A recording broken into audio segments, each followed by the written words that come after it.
హరి ఓం. పరమేశ్వర స్వరూపమైన సభకు నమస్కారం. శారదానవరాత్రి ఉత్సవాల్లో అత్యంత ప్రధానమైనటువంటి పూజలుగా శాస్త్రం చేత చెప్పబడినవి సువాసిని పూజ, కుమారీ పూజ. మిగిలినటువంటి పూజలకి, శారదానవరాత్రుల్లో జరిగేటటువంటి పూజలకి ప్రధానమైనటువంటి వ్యత్యాసము ఇక్కడ కనపడుతుంది. సువాసిని పూజ అంటే ఎవరు సువాసినిత్వాన్ని పొంది ఉన్నారో అటువంటి వారినే పరదేవతగా భావన చేసి పూజ చేయడం. లలితా సహస్రనామ స్తోత్రంలో అమ్మవారి యొక్క నామాలు చెప్తూ సువాసిని, సువాసిన్యర్చన ప్రీత అని 2 నామాలు. సువాసిని అంటే పసుపు కుంకాలు కలిగి ఉన్నటువంటి స్త్రీ.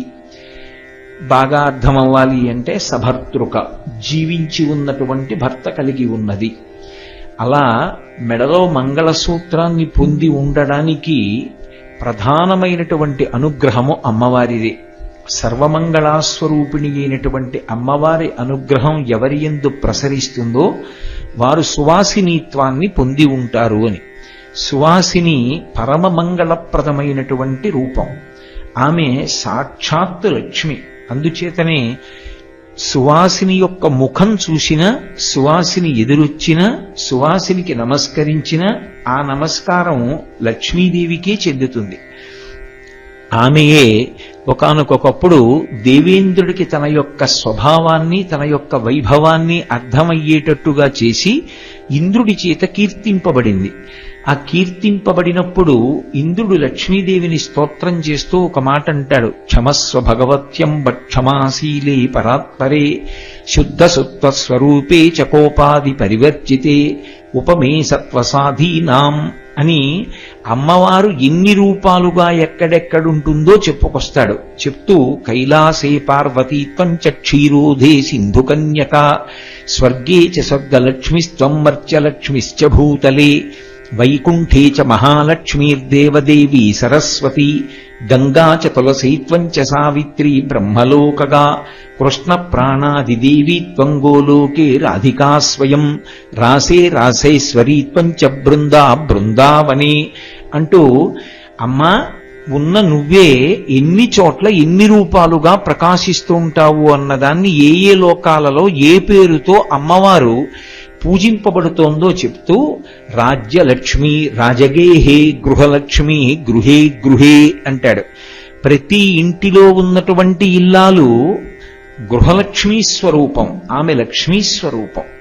అటువంటి మంగళప్రదత్వానికి కారణం, అటువంటి మంగళస్వరూపంగా ఒక స్త్రీ నిలబడడానికి హేతువు పరదేవత యొక్క అపారమైనటువంటి కృపావిశేషం. ఆ కృపావిశేషం ఎవరికి ఉంటుందో అటువంటి వారు చేతులకు గాజులతో, పాదములకు మట్టెలతో, సువాసిని చిహ్నంగా పాపట ప్రారంభ స్థానంలో బొట్టుతో, లలాటమునందు కుంకుమతో, సిగలో పువ్వులతో, వాళ్ళు మంగళసూత్రంతో, నల్లపూసలతో ఏవి 5వ తనానికి సంబంధించినటువంటి చిహ్నములుగా కీర్తింపబడ్డాయో అటువంటి చిహ్నములతో ప్రకాశిస్తూ ఉంటారు అని. ఆ సువాసిని సాక్షాత్ అమ్మవారి యొక్క స్వరూపమే. అటువంటి సువాసిని అర్చన చేస్తే అమ్మవారు విశేషమైనటువంటి సంతోషాన్ని పొందుతుంది. ఇందులో ఈ సువాసిని అర్చన యందు ఒక విశేషం ఉంటుంది. సాధారణంగా మనం ఎప్పుడైనా దేవతా స్వరూపాన్ని పూజ చేస్తే 108 నామాలతోనన్నా చేస్తాం, లేకపోతే 1000 నామాలతో చేస్తాం. 108 నామాలతో ఎందుకు చెయ్యాలి, 1000 నామాలతో ఎందుకు చెయ్యాలి అన్న విషయాన్ని నేను అనేక పర్యాయములు నా ప్రసంగాల్లో మీకు ప్రతిపాదించడం జరిగింది. ఈ జగత్తంతా కూడా 27 నక్షత్రములలో పుడుతుంది. పుట్టినప్పుడు, శరీరం విడిచిపెట్టినప్పుడు నక్షత్రం ప్రధానం. దాన్ని బట్టే జాతక చక్రాన్ని రచిస్తారు. కాబట్టి 27 నక్షత్రములు, ఒక్కొక్క నక్షత్రానికి 4 పాదాలు, అంటే 27 × 4 108. సమస్త ప్రాణులు కూడా ఈ 108 పాదాల్లోనే పుట్టాయి. ఈ 108 పాదాలలో పుట్టినటువంటి అన్ని ప్రాణులు బాగుండాలి, అందరూ సంతోషంగా ఉండాలి అని విశాల హృదయంతో భగవంతుణ్ణి ప్రార్థన చెయ్యడానికి సంకేతం 108 నామాలతో పూజ చేయడం. సహస్రం, 1000 అని సంఖ్య అని కాదు. సహస్రం అంటే అనంతం అని. ఎన్ని నామాలతో చెప్పినా తృప్తి పొందకపోతే అప్పుడు సహస్రనామాలతో పూజని అనుసంధానం చేస్తారు. 116 నామాలతో పూజ ఒక్క గురువు గారికి చేస్తారు. అది ఎప్పుడు? శంకర భగవత్పాదాచార్య స్వామి వారికి శంకర జయంతి నాడు పూజ చేసేటప్పుడు 108 నామాలతో పూజ చేసి శంకరాచార్యుల వారికి 108 నామాలు చెప్తారు. మిగిలిన 8 నామాలు శివుడి యొక్క నామాలు చెప్తారు. భవాయ దేవాయ నమః, శర్వాయ దేవాయ నమః, ఈశానాయ దేవాయ నమః, పశుపతే దేవాయ నమః, రుద్రాయ దేవాయ నమః, ఉగ్రాయ దేవాయ నమః, భీమాయ దేవాయ నమః, మహతే దేవాయ నమః అన్న 8 నామాలు 108 నామాలకి కలిపి 116 నామములు కట్నంగా ఇస్తారు. అంటే 116 నామాలతో ఆయనని పూజించడమే మనం ఆయనకి చెయ్యగలిగినటువంటి ఉపచారం. 116 నామాలు గురువు గారి అర్చనలో వాడతారు. మళ్ళీ 116 నామాలు సువాసిని పూజలో వాడతారు.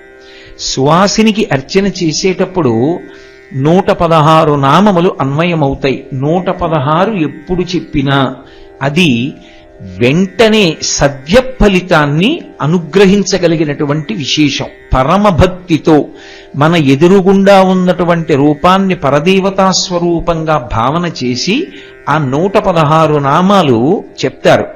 చెప్పినప్పుడు సువాసిని పూజలో అత్యంత ప్రధానమైన ఉపచారంగా చెప్పబడినది ఇది అంటే, మొట్టమొదటిది కబరీబంధానికి అలంకారం చేసేటటువంటి వస్తువు. ఆ జుట్టు ఎత్తి పట్టుకుని ఆ జుట్టు కలిసి ఉండేటట్టుగా జటాబంధనము అంటారు. మీకు బాగా అర్థం అవ్వాలంటే బహుశా నేను రబ్బర్ బ్యాండ్ అనవలసి ఉంటుందేమో. ఆ జటాబంధనాన్ని ఉపయోగించడం, అమ్మవారి యొక్క కేశపాశాన్ని దర్శనం చెయ్యడం సమస్తమైన అజ్ఞానము నివారింపబడడానికి కారణం. శంకరాచార్యుల వారు సౌందర్యలహరి చేసినప్పుడు ఒక్కొక్క శ్లోకం చెప్పి దాని యొక్క ఫలితాన్ని మధ్యలోనో చివరో చెప్తారు. కానీ ఒక్క అమ్మవారి కబరీబంధానికి అంటే కేశపాశానికి సంబంధించినటువంటి శ్లోకంలో అమ్మవారి జుట్టు ముడిని వర్ణించినటువంటి శ్లోకాన్ని ప్రారంభం చేస్తూనే ఫలశ్రుతితో మొదలుపెట్టారు. ధునోతుద్ధాంతం నస్తులిత దళితేందీవరవనం ఘనస్నిగ్ధశ్లక్షణం చికురనికురంబం తవ శివే యదీయం సౌరభ్యం సహజముపలబ్ధం సుమనసో వసంతస్మిన్ మన్యే వల్లమధన వాటి విటపినాం అంటారు. అసలు ఆ కబరీబంధ దర్శనం అవదు అమ్మవారిది. ఎందుకంటే సాకారమూర్తిగా నిలబడి ఉంటుంది కాబట్టి దేవాలయంలో వెనక్కి వెళ్లి చూడడం సంభవం కాదు. పైగా కబరీబంధం కిరీటంలోకి వెళ్ళిపోతుంది. అది ఒక్క ధ్యానమునందు మాత్రమే దర్శనమవుతుంది. నల్లని కబరీబంధాన్ని దర్శనం చేస్తే నల్లటి అజ్ఞానపు చీకట్లు విచ్చిపోతాయి. అందుకే అసలు శ్లోక ప్రారంభమే ధునోతుధ్వాంతం అంటూ మొదలుపెట్టారు. మా అజ్ఞానపు చీకట్లు తొలగిపోవుగాక అంటూ. అటువంటి కబరీబంధానికి జటాబంధనాన్ని సమర్పించడం విశేషమైనటువంటి సేవ. దంపతులుగా సువాసిని పూజ చేయడంలో అసలు ఇద్దరూ కలిసి ఆ జటాబంధనం ఇవ్వడం, అందున శారదా నవరాత్రుల్లో అటువంటి పూజ చేసుకోవడం అపారమైనటువంటి అనుగ్రహానికి సాధనం. 2 శంకర భగవత్పాదులంతటి వారు సౌందర్యలహరిలో ఒక మాట అన్నారు. కదా కాళీ మాత కదయ కలితాలక్తకరసం పిబేయం విద్యార్థి తవ చరణ నిర్వీజన జలం ప్రకృత్యా మూకానామపి చ కవిత కారణతయా అంటూ ఆయన అంటారు. కదా కాళీ మాత కదయ కలితాలక్తకరసం అంటారు. అమ్మా, అసలు నేను ఎప్పుడు తాగుతాను అని ప్రశ్న వేశారు. నేను ఇలా తాగుతాను అని కానీ, అప్పుడు నాకు సంభవం అవుతుందని కానీ, దానికి మార్గం ఉన్నదని కానీ శంకరులు అనకుండా కథాకాళీ మాత కదయ కలితాలక్తకరసం పిబేయం విద్యార్థి తవ చరణ నిర్మేజన జలం. విద్యార్థి, అమ్మా నేను విద్యని అపేక్షిస్తున్నవాణ్ణమ్మా అన్నారు. విద్య కావాలి అంటే ఎక్కడి నుంచి వస్తుంది? అమ్మవారి యొక్క పాదోదకాన్ని ఎవరు పుచ్చుకుంటారో వాడికి సరస్వతీ కటాక్షం లభిస్తుంది. సరస్వతీ కటాక్షం అంటే మీరు కేవలంగా ఏదో చదువు రావడం ఒక్కటేననుకోకూడదు. కాళిదాస మహాకవి నవరత్నమాలికా స్తోత్రం చేస్తూ వీణ పట్టుకుని కూర్చుంటే చాలు అసలు అమ్మవారు ఎంత అనుగ్రహప్రదాతగా ఉంటుందో చెప్పాడు. అందుకే శారదా నవరాత్రులలో మొదటి 3 రోజులు మహాకాళీ స్వరూపాన్ని, మధ్యలో ఉన్న 3 రోజులు మహాలక్ష్మీ స్వరూపాన్ని, చివరి 3 రోజులు మహాసరస్వతీ స్వరూపాన్ని పూజించిన నవరాత్రుల పేరు మాత్రం శారదా నవరాత్రులు. ఎందుచేత అంటే ఈ కాలంలో అమ్మవారు వీణ పట్టుకుని కూర్చుని ఉండగా దర్శనం చేస్తే అది ధర్మమునందు సత్వగుణమునందు అపారమైనటువంటి పూనిక కలిగేటట్టుగా భక్తుని యందు ప్రచోదనం చేస్తుంది ఆవిడ. అది ఈ శారదా నవరాత్రుల్లో వీణ పట్టుకున్నటువంటి అమ్మవారి యొక్క దర్శనం అంత గొప్పది. అందుకే ఆయన ఒక మాట అంటాడు, నువ్వు అమ్మా మృదుల హస్తాంతం వీణాపాణిం శాంతం మృదుల స్వాంతం అంటాడు. ఆ వేళ్ల చివర వీణ తీగలు మీటుతున్నట్టుగా వీణ చేతులలో పట్టుకున్నటువంటి అమ్మవారి స్వరూపాన్ని చూసినంత మాత్రం చేత శాంత గుణము ఉద్భుతమవుతుంది. అటువంటి తల్లి, అటువంటి శారద ధర్మమునందు అనురక్తినిస్తుంది. భగవంతుణ్ణి చేరేటటువంటి మార్గమేదో అటువంటి వైదిక మార్గమునందు సువ్యవస్థితమైనటువంటి బుద్ధిని ప్రచోదనం చేస్తుంది. అటువంటి శారద కాళ్ళు కడిగి నీళ్లు తాగడం అంటే అది సంభవమయ్యే విషయం కాదు అంత తేలికగా. శంకర భగవత్పాదులంతటి వారన్నారు, అమ్మా నేను విద్యార్థిని, ఇటువంటి విద్యార్థిని కథాకాలే మాత కదయ కలితాలక్తకరసం పిబేయం విద్యార్థి తవ చరణ నిర్నేజన జలం ప్రకృత్యామూకానామపి చ కవిత కారణతయా కథాదత్తే వాణి ముఖ కమల తాంబూల రసతాం అన్నారు. అసలు నీ పాదాలు కడిగిన నీళ్లు ఎలా దొరుకుతాయమ్మా? నీ పాదములు ఒక బంగారు పళ్ళెంలో నువ్వు అనుగ్రహించి ఉంచితే ఆ నీళ్లు పోస్తున్నప్పుడు ఆవిడ పాదాలు కడిగితే ఆవిడ పాదములకు అలంకారం చేయబడినటువంటి పారాణి ఆ నీళ్లలో కరుగుతుంది. కరిగితే నీళ్లు ఎర్రగా ఉంటాయి, మంచి సువాసనాభరితములై ఉంటాయి. ఎందుకంటే భగవతి పాదములకు సహజమైనటువంటి సువాసన ఉంటుంది. అందుకే విప్రాయ ప్రకట వ్రతాయ భవతే విష్ణుస్వరూపాయతే తత్ప్రామాణ్య విధే త్రిపాదస్య ధరణిం దాస్యామి యంచున్ క్రియాక్షిప్రుండై ధనుజేశ్వరుండు బడుగుం చేసాచి పూజించి బ్రహ్మప్రీతమ్మని ధారబోసే భువనం ఆశ్చర్యముం పొందగాన్ అంటూ బలిచక్రవర్తి యొక్క వృత్తాంతం చెప్పేటప్పుడు పోతన గారు ఒక మాట అంటారు. ఆ పాదములున్నాయే, ఆ పాదములు నిరంతరము కూడా సువాసనలతో గుబాళిస్తూ ఉంటాయి. ఆ పాదములు ఎటువంటి పాదములు? ఆ పాదములు అమ్మవారివి. శృతి సీమంత సింధూరీకృత పాదాబ్జ ధూళిక. తెల్లవారి లేవగానే వేదమాత వచ్చి వంగి అమ్మవారి పాదముల మీద తలపెట్టి నమస్కరిస్తుంది. అలా నమస్కరించినప్పుడు వేదమాత పాపట ప్రారంభ స్థానంలో అలంకారం చేసుకున్నటువంటి సింధూరం భగవతి యొక్క పాదముల మీద పడుతుంది. అటువంటి పాదాలు కడిగినప్పుడు ఆ లత్తుక, ఆ పారాణి నీళ్లలో కరుగుతుంది. ఆ కరిగినటువంటి నీళ్లు పిబేయం విద్యార్థి తవ చరణ నిర్ణీజన జలం. ఎప్పుడు తాగుతానమ్మా నేను? నా జన్మలో అది సాధ్యం అవుతుందా? ఎవరడిగింది? సరస్వతీదేవిని వనదుర్గ మంత్రముల చేత ఈ దేశంలో శృంగగిరి పీఠంలో కట్టి ప్రతిష్ఠించిన శంకర భగవత్పాదులు. అంతటి మహానుభావుడు సరస్వతీదేవి పాద నిర్ణీజన జలాన్ని, అమ్మవారి పాద నిర్ణీజన జలాన్ని తాగాలని ఉవ్విళ్ళూరారు, తీర్థంగా పుచ్చుకోవాలని. అది ఏ పూజ చేత సంభవం అవుతుంది? అది సువాసిని పూజ యందు ఆ సువాసిని పాదములు పళ్ళెంలో పెట్టినప్పుడు భర్త నీళ్లు పోస్తుంటే లేదా భార్య నీళ్లు పోస్తుంటే భర్త ఆ పాదములను కడిగి ఆ పాదోదకాన్ని ఉద్ధరిణితో లోపలికి పుచ్చుకోవడం అమ్మవారి పాదములను కడిగి నీళ్లు పుచ్చుకోవడమే.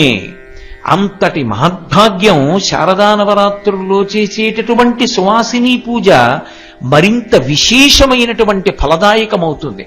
పైగా ఇందులో ఉండేటటువంటి వైచిత్రి అమ్మవారి నామాలతో పూజ చెయ్యరు సువాసినికి.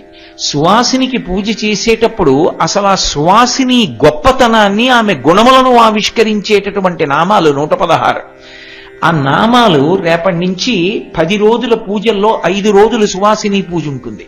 ఎందుకంటే రోజు విడిచి రోజు సువాసిని పూజ ఉంటుంది, రోజు విడిచి రోజు బాల పూజ, కుమారీ పూజ ఉంటుంది. అందులో మీరు వినండి, ఆ నామాలలో కొన్ని మాటలు ఉంటాయి. సిగలో ఎప్పుడూ పూలదండని తురుముకుని ఉండేటటువంటి దానా, పరమమంగళప్రదమైనటువంటి స్వరూపమున్నదానా, ఎప్పుడూ చిరునవ్వుతో కూడుకున్నటువంటి ముఖము కలిగినదానా, భర్త యందు అపారమైనటువంటి భక్తి కలిగినటువంటి దానా, భర్తని అనుసరించాలనేటటువంటి కోరిక ఉన్నదానా, గురువుగారి పాదముల యందు విశేషమైన భక్తి కలిగినదానా, శాస్త్రమునందు నమ్మకం కలిగి ఎప్పుడూ రామాయణ భారత భాగవతముల వంటి గ్రంథములను చదువుకోవాలనే కుతూహలము ఉన్నదానా, సంతానమును పొంది ఉన్నదానా, ఇంటికి వచ్చినటువంటి అతిథులను పోషించాలనేటటువంటి ఆర్తి కలిగినదానా, ఇటువంటి నామాలతో పిలుస్తారు. పరమమంగళ స్వరూపమై ఆ పరదేవత యొక్క ప్రతినిధిగా సువాసిని ప్రతి ఇంట్లో ఎలా అన్నం పెట్టి అటు భర్తకి మనశ్శాంతినిస్తుందో, బిడ్డలకి మనశ్శాంతినిస్తుందో, అటువంటి సువాసిని స్వరూపం ఇళ్లల్లో లేకపోతే అసలు ఆ ఇంటికి కళ లేదు, అందము లేదు. ఎందుకనంటే గృహిణి గృహముచ్యతే అని. ఇల్లు అంటే ఇటకలతో కట్టినటువంటి గోడలు కాదు, ఇల్లు అంటే ఇల్లాలే. ఇల్లాలు లేని ఇంటికి సొబగే లేదు, అది ఇల్లే కాదు. మంగళప్రదమైన సభలో నాకు ఆ మాట అనడం ఇష్టం లేదు, కానీ పురుషుడికి శాంతి ఎంతకాలం, పురుషుడికి ఇంటికెళ్లాలన్న సంతోషం ఎంతకాలం, ఆమె ఉన్నంతకాలమే. ఒంట్లో బాగుండనివ్వండి, బాగుండకపోనివ్వండి, పరితపించిపోతుంది ఆయన అన్నం తినాలని, పరితపించిపోతుంది ఆయనకి పెట్టాలని. ఆమె ఉన్నంతకాలమే ఆడపిల్లకి పుట్టిల్లు. ఆమె ఉంది కాబట్టి ఆడపిల్ల సంతోషంగా వెళ్ళి అమ్మా అమ్మా అమ్మా అమ్మా అని వెంట తిరుగుతుంది. అమ్మా ఇది ఎలాగమ్మా, అది ఎలాగమ్మా అని అడుగుతుంది. ఆమె లేని నాడు ఆడపిల్లకి పుట్టిల్లేది, ఎక్కడ పురుడు పోసుకుంటుంది? కొడుక్కి సంతోషంగా అమ్మా అమ్మా అని ఇంటికి వెళ్ళడానికి అక్కడ ఏముంది? భర్తకే లేదు ఆ సంతోషం. ఆమెతోటే ఆ ఇంటి వైభవం వెళ్ళిపోతుంది, ఆమెతోటే ఆ ఇంటి వైభవం నిలబడుతుంది. ఆమె వలననే ఐశ్వర్యం, ఆమె వలననే పుణ్య సముపార్జనం.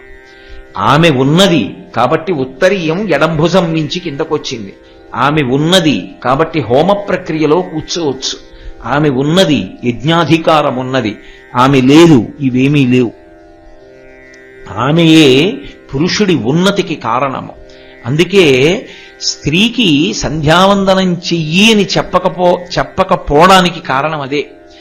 ఆమె చేస్తున్న పనులన్నీ కూడా తండ్రికి, అన్నకి, తమ్ముడికి, బంధువులకి, ఇంటిని నమ్ముకుని వచ్చిన వాళ్ళకి, భర్తకి, బిడ్డలకి సదుపాయం చేసి సంతోషకారకములు, చిత్తశుద్ధిని ఇచ్చేవే తప్ప తద్భిన్నములైన పని ఆడది చెయ్యడానికి లేవు.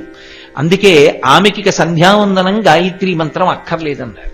పురుషుడికి మాత్రం విధించారు, సంధ్యావందనం అన్నా చెయ్యి, సూర్య నమస్కారం అన్నా చెయ్యని. కాబట్టి అటువంటి సువాసిని పూజ చేయడం చేత భగవతి విశేషమైనటువంటి ప్రీతి చెందుతుంది. ఆ 116 నామాలతో సువాసిని దేవీ నవరాత్రులలో, అందులో ఈ సంవత్సరం ప్రదోష వేళకి మార్చాం. ప్రదోష వేళ తనంత తానుగా పరమశివుడు ఆకాశ మార్గంలో సంచరించేటటువంటి కాలం. ఆయన వృషభ వాహనారూఢుడై ఆకాశ మార్గంలో వెడతాడు. అదే మాట కశ్యప ప్రజాపతి దితితో చెప్తాడు.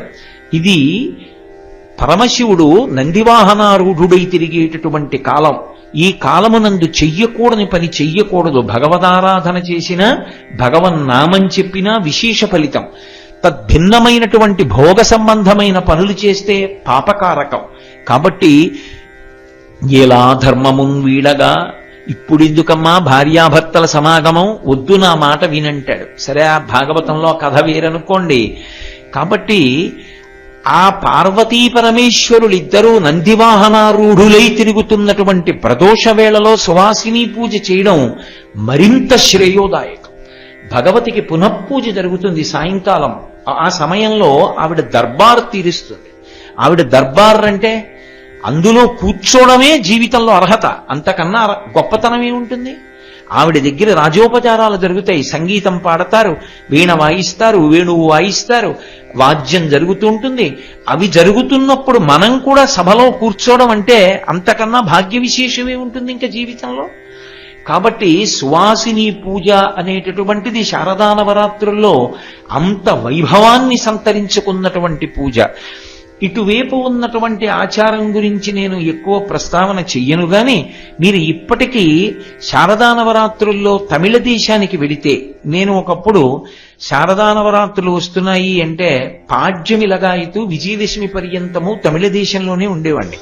ఉండి శారదా నవరాత్రులు అయిపోయాక మళ్ళీ తిరిగి వస్తుండేవాడిని. అక్కడ దేవాలయంలోకి వచ్చేటప్పుడే ఓ 4 కొత్త చీరలు, పసుపు కుంకం, గాజులు, పువ్వులు, జటాబంధనం ఇవి పట్టుకుని వస్తారు. ఏ పురుషుడు ప్యాంటు చొక్కా వేసుకురాడు, ఎవరైనా పంచె కట్టుకుని ఉత్తరీయం వేసుకుని వస్తారు.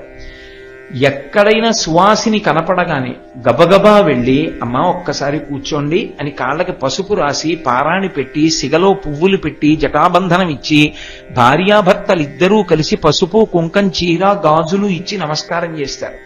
చిన్నపిల్లలు కనపడితే వెంటనే వాళ్ళకి ఏదో ఒక కానుక కుమారీ పూజగా చేస్తారు. చేసి నేను ఎన్నో సందర్భాల్లో చూసేవాడిని, పురుషులు కూడా కూర్చుని కీర్తనన్నా పాడుకుంటారు సంగీతం వస్తే. లేకపోతే కాసేపు భగవన్నామం చెప్పడమో భజన చేయడమో చేసి పెడతారు తప్ప అసలు సువాసిని పూజ, కుమారీ పూజ చెయ్యకుండా ఎవ్వరూ ఉండరు. కాబట్టి అంత ప్రఖ్యాతి వహించినటువంటి పూజ సువాసిని పూజ. అలాగే రెండవ పూజ కుమారీ పూజ అంటాం, దాన్నే బాల పూజ అంటాం. ఇది కేవలం శారదా నవరాత్రుల్లోనే ఉద్దేశింపబడినటువంటి పూజ. కొన్ని శుభప్రదమైనటువంటి సమయాలలో చెయ్యడము తప్పు కాదు, కానీ శారదా నవరాత్రుల్లో మాత్రం తప్పకుండా జరిగి తీరాలి. 1 సంవత్సరం వయస్సున్నటువంటి ఆడపిల్ల పూజకి అర్హురాలు కాదు. 2 సంవత్సరముల వయస్సు వచ్చిన తరువాతనే ఆమె పూజ స్వీకరించడానికి అర్హత పొందుతుంది. ఎందుకు 2 సంవత్సరముల వరకు వివక్ష పెట్టారు అంటే, ఆ పిల్లకి అలంకార వస్తువేది, నోట్లో పెట్టుకోవలసిన వస్తువేది, ఈ రెండిటికి మధ్య తేడా తెలియదు 2 సంవత్సరాలకి ముందు. చందనం అలంకారం చేశామనుకోండి, అసలు చెయ్యికి చందనం అలంకారం చేయించుకోరు వాళ్ళు, ఎందుకంటే అదేదో పూశారని భయపడతారు. లేదా అథవా అదేదో నాకచ్చు తినచ్చు అనుకుని నోట్లో పెట్టుకుంటారు. చందనం విషతుల్యం. అందుకని 2 సంవత్సరముల వయస్సు వచ్చే పర్యంతము ఆడపిల్లకి కుమారీ పూజ చెయ్యవద్దు. 2 సంవత్సరముల నుండి 10 సంవత్సరముల వరకు కన్యగా ఉన్నటువంటి పిల్లకి మాత్రమే పూజ. కాబట్టి 10 దాటితే ఇక పూజార్హత ఉండదు, 10 ఏళ్ల వరకే పూజ చెయ్యాలి. కాబట్టి ఇందులో ఏ వయస్సు ఉన్నటువంటి పిల్లకి పూజ చేస్తున్నారు అన్న దాన్ని బట్టి ఆ పిల్లకి ఒక పేరు ఉంటుంది. అమ్మవారి యొక్క విభూతి ఆమె యందు ప్రసరించి 2 సంవత్సరముల పిల్లకి పూజ చేస్తే కుమారీ పూజ చేస్తున్నారు అంటారు. 3 సంవత్సరముల పిల్లకి చేస్తే త్రిమూర్తి పూజ అంటారు. 4 సంవత్సరముల పిల్లకి చేస్తే కళ్యాణీ పూజ అంటారు. 5 సంవత్సరముల పిల్లకి చేస్తే రోహిణీ పూజ అంటారు. 6 సంవత్సరముల పిల్లకి చేస్తే కాళికా పూజ అంటారు. 7 సంవత్సరముల పిల్లకి చేస్తే చండికా పూజ అంటారు. 8 సంవత్సరముల పిల్లకి చేస్తే శాంభవి పూజ అంటారు. 9 సంవత్సరముల పిల్లకి చేస్తే దుర్గా పూజ అంటారు. 10 సంవత్సరముల పిల్లకి చేస్తే సుభద్రా పూజ అంటారు. కాబట్టి 2వ ఏడు నుంచి 10వ సంవత్సరం వరకు ఆ పిల్లకి ఉన్నటువంటి వయస్సుని బట్టి ఆ పేరు పెడతారు. ఆ పేరుతో అమ్మవారు పూజ అందుకుంటుంది. మీకు ఇందులో నేను ఒక విషయం చెప్తున్నాను, కావాలంటే మీరు దేవీ భాగవత గ్రంథాన్ని పరిశీలనం చేయండి. మూలంతో బాగా వివరంగా ఉన్న పుస్తకం చదవండి. ఏదో చిన్నది కొద్దిగా అనువాదం చేసిన పుస్తకం కాదు.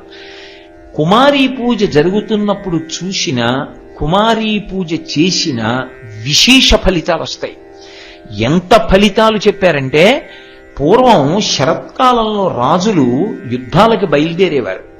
విజయం ఆశించి ఆ వయస్సున్న పిల్లని తీసుకొచ్చి పూజ చేస్తారు. ఆ పిల్లకి పూజ చేసి బయలుదేరితే విజయమే. ఆరోగ్యం దగ్గర నుంచి ఐశ్వర్య సమృద్ధి వరకు మీకు ఏది కావాలన్నా కూడా కుమారీ పూజ, సువాసిని పూజ, ఈ రెండిటి వలన అమ్మవారి అనుగ్రహంగా ఉత్తర క్షణం లభ్యమవుతాయి. అది దొరకమంటే దొరికేటటువంటి పూజ కాదు. ఇందులో మీరు ఒకటి గుర్తుపెట్టుకోవాలి. కుమారీ పూజ చేసేటప్పుడు ఆ పిల్ల ఉల్లాసంగా, సంతోషంగా పూజ అందుకోవడానికి కావలసినటువంటి వ్యవస్థని కల్పిస్తారు. బహుశః చాలా అరుదుగా చేస్తారు అలా పూజ. మన దేవాలయంలో పూజ చేసేటప్పుడు ప్రత్యేకంగా పైనుంచి ఊయలల కిందకి దింపుతారు. అదిగో అప్పుడే సిద్ధం చేశారు. ఆ ఊయలు దింపి పూజ అంతా అయిపోయిన తర్వాత పిల్లల్ని ఊయలలో కూర్చోపెట్టి ఊపుతారు. ఎందుకంటే బాలాస్వరూపంగా ఊయల ఊగుతున్నప్పుడు ఆ పిల్ల చిరునవ్వు నవ్వుతూ మంచి ఉల్లాసంగా ఉంటుంది. ఆ సంతోషాన్ని బాల పొందితే అది యజమానికి అన్ని విధాలుగానూ కూడా ఉన్నతికి కారణమవుతుంది. అది చేసిన వాళ్లే కాదు, చూసిన వాళ్ళకి 4వ వంతు వస్తుంది. ఉదాహరణకి 10 రోజులు సువాసిని పూజ, బాల పూజ చూశారనుకోండి, ప్రతిరోజు 4వ వంతు ఫలితాన్ని మూట కట్టుకుంటారు. అందున సశాస్త్రీయంగా సంకల్పంతో పూజ, ఆ కల్పం ప్రకారం చెయ్యడం కొంచెం అరుదుగా ఉంటుంది. బాల పూజ చేసేటప్పుడు 108 నామాలు చెప్పకూడదు, 116 నామాలు చెప్పకూడదు, 28 నామాలు మాత్రమే చెప్పాలి. ఒక్క కుమారీ పూజకే 28 నామాలు. ఈ 28 నామాలలో కూడా ఏది వర్ణన చేస్తారు అంటే పిల్ల యొక్క ఉల్లాసాన్ని, పిల్ల యొక్క సంతోషాన్ని, పిల్ల యొక్క ఆనందాన్ని వర్ణిస్తారు. మీరు రేపు కుమారీ పూజ చేసేటప్పుడు ఆ 28 నామాలు వినండి, ఎంత అద్భుతంగా ఉంటాయో. ఆ సువాసిని నామాలు చెప్పేటప్పుడు అసలు ఇంత వైభవోపేతంగా ఉంటుందా అని తెల్లపోతారు. అంత అద్భుతంగా ఉంటుంది. ఆ పిల్లకి షోడశోపచారాలతో పూజ చేసి ఆ పిల్ల మురిసిపోయేటట్టుగా పట్టుబట్టలిచ్చి చక్కగా చేతికి సంతోషపడేటటువంటి మధుర పదార్థాలిచ్చి ఊయల ఊపి సంతోషపెట్టి పంపిస్తారు. పూజ పరమసాత్వికమైనటువంటి పూజ. 4 వర్ణముల వారి పిల్లలకి చేయవచ్చు కుమారీ పూజ. కానీ అలా చేసేటప్పుడు పాటించవలసినటువంటి విధి విధానాల్ని మాత్రం జాగ్రత్తగా తెలుసుకుని పాటించాలి. కాబట్టి అటువంటి కుమారీ పూజ ఏది ఉన్నదో అది పరమ శాస్త్రోక్తము, దేవీ నవరాత్రులలో ప్రత్యేకంగా చేసి తీరవలసినటువంటి పూజ. అందుకే రేపు సాయంకాలం ముందు కుమారీ పూజతో మొదలవుతుంది. అమ్మవారి ముందు కలశస్థాపన చెయ్యగానే కుమారీ పూజతో ప్రారంభం చేస్తే, బాల పూజతో ప్రారంభం చేస్తే పరమ ప్రసన్నురాలవుతుంది అమ్మవారు. ఎంత సంతోషాన్ని పొందుతుందో. ఆవిడే బాలగా ఉంటుంది. నా మాట మీరు నమ్మండి, నేను మీతో ఒక యథార్థం చెప్తాను.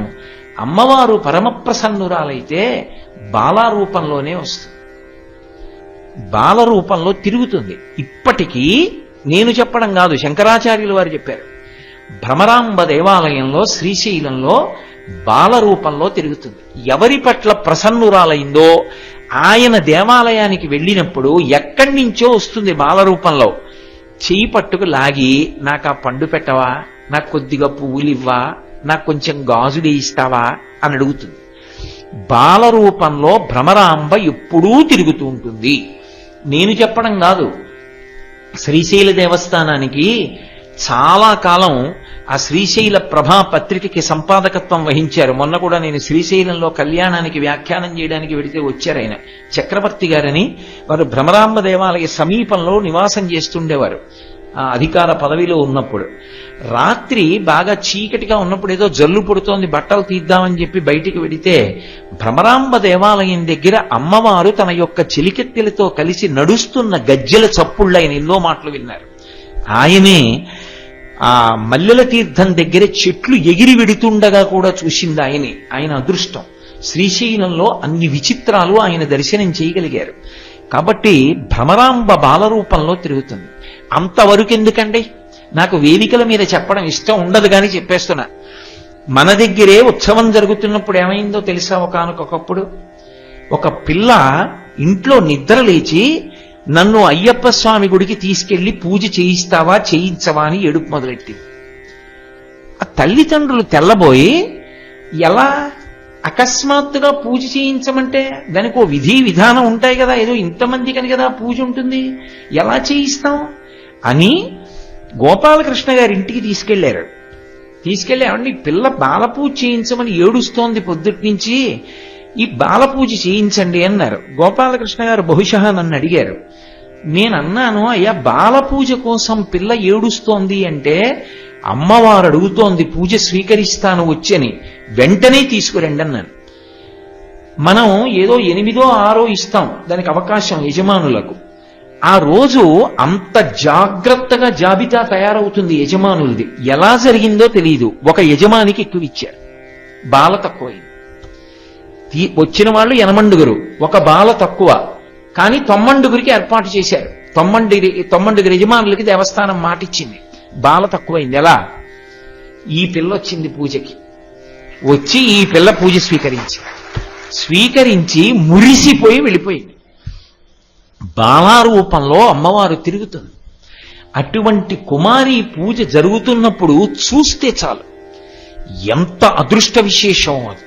అందుకే రేపు సాయంకాలం నుంచి ఖచ్చితంగా 5:30 అయ్యేటప్పటికీ వేదిక మీద ప్రారంభమైపోతుంది. ప్రదోష వేళలో ఒకరోజు బాలపూజ జరిగితే మరునాడు సువాసిని పూజ జరిగితే ఆ మరునాడు బాలపూజ. అలా రోజు విడిచి రోజు సువాసిని పూజ, బాలపూజ, సువాసిని పూజ, బాలపూజ నడుస్తాయి. ఈ పూజలు చూడడమే చాలు జీవితంలో, అంతకన్నా భాగ్య విశేషం ఉండదు. కాబట్టి చక్కగా మనందరం కూడా పూజలలో పాలు పంచుకుని భగవతి యొక్క పరిపూర్ణమైనటువంటి అనుగ్రహానికి పాత్రులమవుదాం. శారదా నవరాత్రుల్లో అత్యంత ప్రధానమైనటువంటి ఉపచారం భగవతి యొక్క పరమ ప్రీతికి కారణమైనటువంటి ఆ ఉపచారం వాహన సేవ. వాహనాలు శారదా నవరాత్రుల్లో తిరిగి తీరాలి. అందుకే మీరు గమనించి ఉంటారు, ఈ శారదా నవరాత్రుల్లోనే వెంకటాచలంలో బ్రహ్మోత్సవాలు కూడా జరుగుతాయి.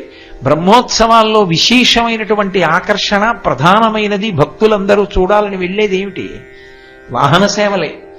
ఆ వాహనాల మీద వెంకటరమణుడు తిరుగుతుంటే చూసి మురిసిపోతారు. పెదశేష వాహనం, చినశేష వాహనం వీటితో ప్రారంభం. పెదశేష వాహనం అంటే 7 పడగలతో ఉంటుంది, చినశేష వాహనం అంటే 5 పడగలతో ఉంటుంది. పెదశేష వాహనం అంటే ఆదిశేషుడు, చినశేష వాహనం అంటే వాసుకి. కాబట్టి ఇటువంటి వాహనం మీద ఈశ్వరుడు తిరుగుతాడు. వాహనం మీద వెడితే ఎందుకంత గొప్ప ఆలోచించండి. వాహన సేవ ఎందుకంత గొప్పదిగా ఇచ్చారు? వాహనం ఎక్కాను అంటే దానికి అర్థం ఏమిటి? ఎక్కడికో వస్తున్నాను అనేనా దాని అర్థం? వాహనం ఎక్కలేదు అంటే దాని అర్థం ఏమిటి? ఎక్కడున్నానో అక్కడున్నాను.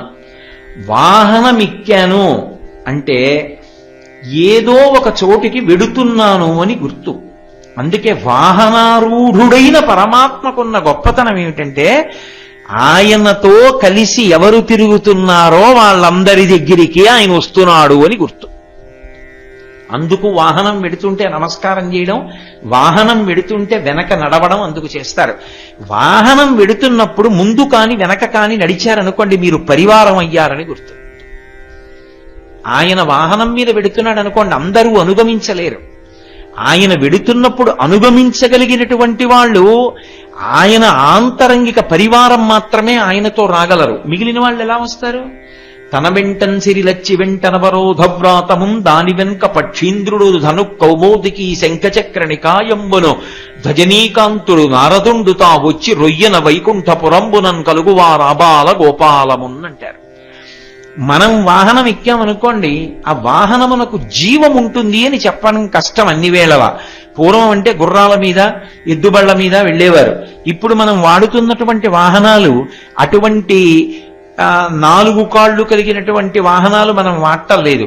నిర్జీవమైనటువంటి లోహములతో తయారైనటువంటి వాహనాలు మనం వాడుతున్నాం. కానీ మీరు ఎప్పుడూ కూడా ఒకటి గుర్తు పెట్టుకోవాలి, వాహనానికి అంత ప్రఖ్యాతి ఎందుకు వచ్చింది అంటే వాహనము భగవంతుని యొక్క పరమ ఆంతరంగిక పరివారంలోకి వెడుతుంది. ఈశ్వరుడు ఒక్కడూ ఉండనివ్వండి, ఈశ్వరుడు బయలుదేరనివ్వండి, ఈశ్వర వాహనం ఈశ్వరుడి పక్కనే ఉంటుంది. అవిభాజ్యము, విడిచిపెట్టి వెళ్ళదు, ఆయనతోటే ఉంటుంది. నాకొక మోటార్ సైకిల్ ఉందనుకోండి, ఎవరైనా నా స్నేహితుడు వచ్చి కోటేశ్వరారు ఒక్కసారి ఇవాళ మీ మోటార్ సైకిల్ ఇస్తారా అంటే నేను ఇవ్వచ్చు. కానీ భగవంతుని యొక్క వాహనాలు అలా ఇతరుల్ని మొయ్యవు, భగవంతుణ్ణే మోస్తాయి, ఆయనతోనే ఉంటాయి. అవి ఆంతరంగిక పరివారం. ఆయన పరివారం పక్కన నిలబడిన ఆయన వాహనం మీద వెడుతుండగా వాహనాన్ని కూడా మనం పట్టుకున్నాం అనుకోండి, ఆయన పరమప్రీతి చెందుతాడు. అంటే మీ దగ్గరికి వస్తున్నాడని గుర్తది. అందుకే వాహనం వెడుతుంటే ఇంటి దగ్గర కూర్చుంటానని అన్నాడు అనుకోండి, ఇంక ఎవరు అభ్యున్నతి కల్పించగలరు? వాహనం వెడుతోంది అంటే వాహనం ముందు వాహనం వెనక నడవాలి. అందున కొన్ని మైళ్ళ దూరం తిరిగిందనుకోండి, ఏమో నడవలేకపోయామండి అంటే అర్థం ఉంది. కొద్ది దూరం వాహనం తిరిగినా మేము తిరగలేమండి అంటే, అందున దేవాలయానికి ప్రదక్షిణంగా వెడుతున్నప్పుడు ఆయనతో కలిసి ప్రదక్షిణంగా వెళ్ళడం అంటే సంభవమైన విషయమా? మీరు గమనించండి, భగవంతుని యొక్క ఏ వాహనమైనా కూడా భగవంతునితో అంత చొరవతో ఉంటుంది. ఏదో దూరంగా ఉండి భయపడుతూ ఇలా చెయ్యి అడ్డు పెట్టుకుని మాట్లాడుతుందని మీరు అనుకోకూడదు. పరమ చొరవతో ఉంటుంది. వాహనానికి ఎంత చొరవ ఉంటుందో త్యాగరాజస్వామి వారు ఓ కీర్తనలో చూపించారు. నాకు ఆ కీర్తనలు సరిగా జ్ఞాపకం ఉండవు, కానీ అందులో ఓ కీర్తనలో ఆయన నగుమోమో కనలేని నాదుజాలి తెలిసి, నగుమోము అంటే నవ్వుతున్నటువంటి నీ ముఖాన్ని చూడాలని ఓ రఘువీరా నాకెప్పటి నుంచో కోరిక. నువ్వు వచ్చి నన్ను అనుగ్రహించాలి, నాకు కనపడాలి. ఎక్కడున్నాడు రామచంద్ర ప్రభువు? విష్ణు స్వరూపుడై వైకుంఠంలో ఉంటాడు. నువ్వు వచ్చి నన్ను అనుగ్రహించి నా ఎదురుగుండా కనపడాలి. నువ్వు రావడం అంటే దేని మీద వస్తావు? వాహనం ఎక్కొస్తావు. ఇప్పుడు నువ్వు శ్రీవైకుంఠంలో ఉంటే ఏ వాహనం మీద రావాలి? గరుత్మంతుడి మీద రావాలి. ఆయన ఒక అద్భుతమైన మాట అన్నారు త్యాగరాజస్వామి. అది అనుభవించడం అంటే, లోపల అసలు తత్వం తెలిసి అనుభవించిన వాడు తప్ప అటువంటి కీర్తనలు చేసే అధికారాన్ని పొందలేడు. వాళ్ళందరూ సద్గురువులు అయ్యారంటే మహానుభావులు భగవంతుని యొక్క తత్వానికి అంత దగ్గరగా నిలబడగలిగారు. ఆయన ఒక మాట అన్నారు, ఖగరాజు నీ ఆనతి విని వేవేగను చనలేదో. ఖగరాజు అంటే గరుత్మంతుడు. నువ్వు గరుత్మంతుణ్ణి ఇలా పిలిస్తే పరిగెత్తుకొస్తాడు. పరిగెత్తుకొచ్చి పదక్కడికి అంటే ఆయనకి వైకుంఠం నుంచి భూమండలానికి రావడానికి అబ్బా ఇప్పుడు అంత దూరం ప్రయాణం అండి అనడు. ఆయన ఎక్కడికైనా తీసుకుని వెళ్ళిపోతాడు. భగవంతుణ్ణి వహించి తీసుకెళ్ళడం అంటే అంత సంతోషం ఆయనకి. ఆతతపక్షమారుత వ్రయకంపిత ఘూర్ణితాచల వ్రాత మహర్ణ ఉండు అంటారు భారతంలో. ఆ రెక్కలు అల్లారుస్తుంటే వేదనాదం వస్తుంటుంది. అటువంటి గరుత్మంతుని మూపు మీద కూర్చుని వస్తాడు. అటువంటి వాడివి నువ్వు వెంటనే వచ్చి నాకు కనపడగలవు కదా, మరి ఎందుకు రావట్లేదు? ఒకవేళ గగనానికి ఇలకును బహుదూరం వనినాడో, తప్పు చెప్పట్లే కదమ్మా నేను, కీర్తన కరెక్టేనా? గగనానికి ఆ వైకుంఠానికి ఇలకు భూమికి బహుదూరం వనినాడో. అబ్బా చాలా దూరం కదండి, ఎక్కడ భూమి ఎక్కడ వైకుంఠం, ఇప్పుడే ఆయన ఏదో త్యాగరాజస్వామి వారి కీర్తన పాడారు కనపడమని ఎక్కడ పెడతామండి అని అన్నాడా? అలా అనడే. నీ దగ్గరికి వచ్చి అలా చెప్పేవాళ్ళు కారే నీ పరివారం. మరి నువ్వెందుకు రావట్లేదు?